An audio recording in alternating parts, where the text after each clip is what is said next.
Hello, hello, hello, hello. Ito na naman ang inyong lingkod.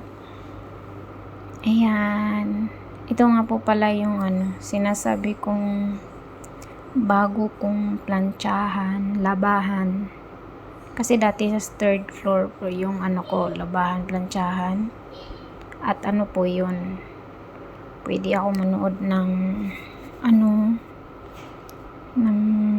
video, pwede akong maka-join sa mga nagla-live. Pero dito sa bago kong plantsahan, labahan, ayan, po kasi yan, dati siyang flat. Dyan nila nilipat, kusina yan, nilipat nila dyan yung plantsahan ko. Ayan, kahit isang bar ng signal, walay signal si Inday. Kasi nga, yan, ang dating nakatira dyan, kumbaga, nag-aabang dyan sa bahay ng amo ko. Sa likod kasi yan. Pinaabangan nila. Yan dati. Umalis na sila kasi may sarili na silang bahay. Kaya umalis. Tapos ayan, ni-renovate ng amo ko yung flat na yun, ginawa niya ng pinto para idugtong sa sa sala dito sa pinaka main na house. Yun, ginawang isa. Ayan, dyan ako. Medyo may pagka kasi siya, distansya siya sa sa main house. Kaya ang signal, yung signal doon sa hindi siya abot. Kaya ayan, video na lang ako, tiyaga walang walang signal, hindi ako makadot-dot. Dati nga pag nagpaplantsa ako, nakakausap ko yung pamilya ko, mga anak ko. Pero ngayon tiyaga lang ako, dyan wala talaga, as in. Pwede naman, naka-bluetooth ako, lagay ko doon sa sala. Syempre hindi naman ako pwede basta-basta maglapag ng cellphone doon. Ay makikita nila. Tsaka paano ba nag-video call ka tapos ang cellphone mo nandun sa malayo? Hindi, parang wala din.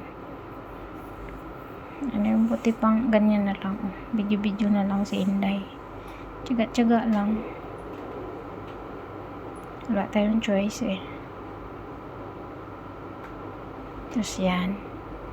Ito yung trabahong nagdudulot ng sakit sa mga OFW. Kasi nagpaplantsa ka, naglalaba, ayan. Siyempre, mahawak ka sa mainit, hawak ka din sa malamig. Yan sana yung pinakaayaw-ayaw ko. Pero wala eh. Ngayon, tiis-tiis, manhid ang kamay.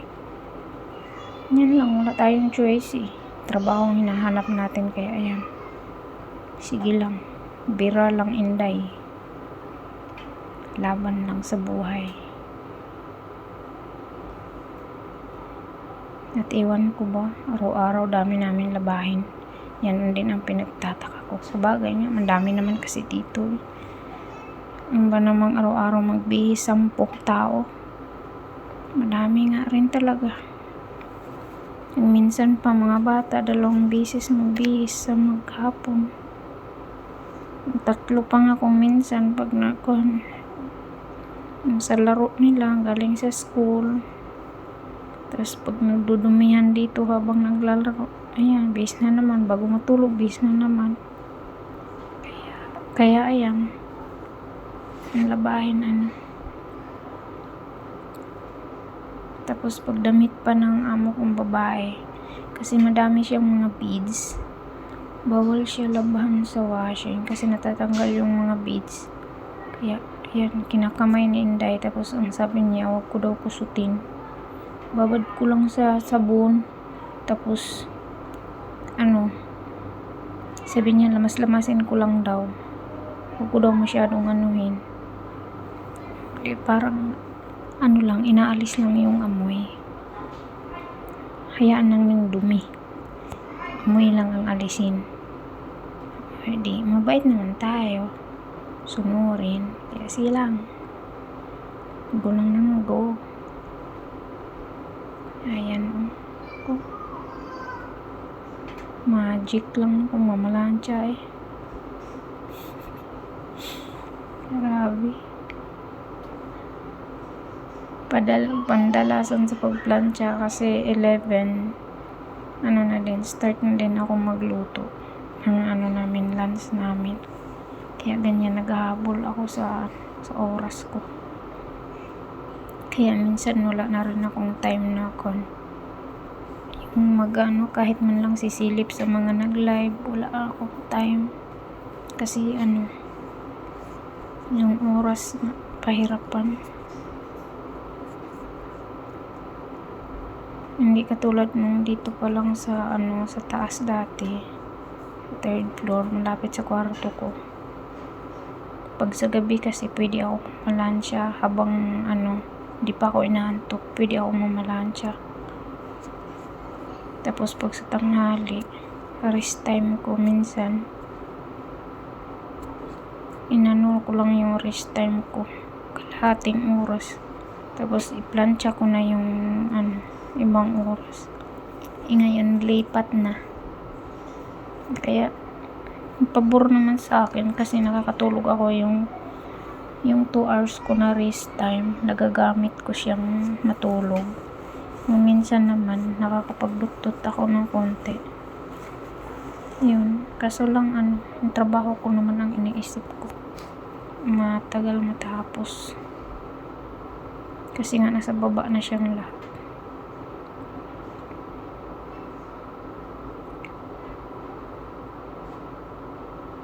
Diba, nag-magic lang ang babae, magic sa paglalaba.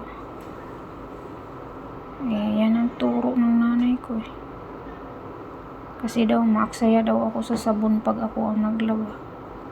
Kasi isang washing ko lang, banlaw na ako. Tapos sabi niya, huwag ka magbanlaw dyan. Dyan daw ako magbanlaw sa dryer. Ikot ko lang, tas i-open kong tubig. Yun. Kasi daw maksaya ako sa sabon pag ako ang naglaba. Kaya tinuruan niya ako kung paano mag-magic laba. Diba? Tipid nga sa sabon. Ewan ko lang naman kung. Pero wala naman silang reklamo sa paglalaba na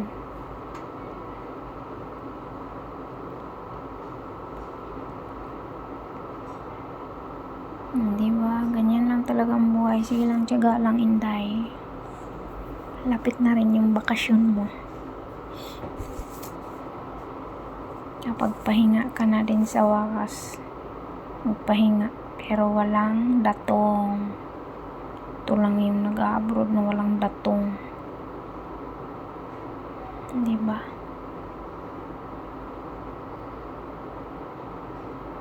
Sino ang relate dyan na nag-abroad walang datong pag-uwi?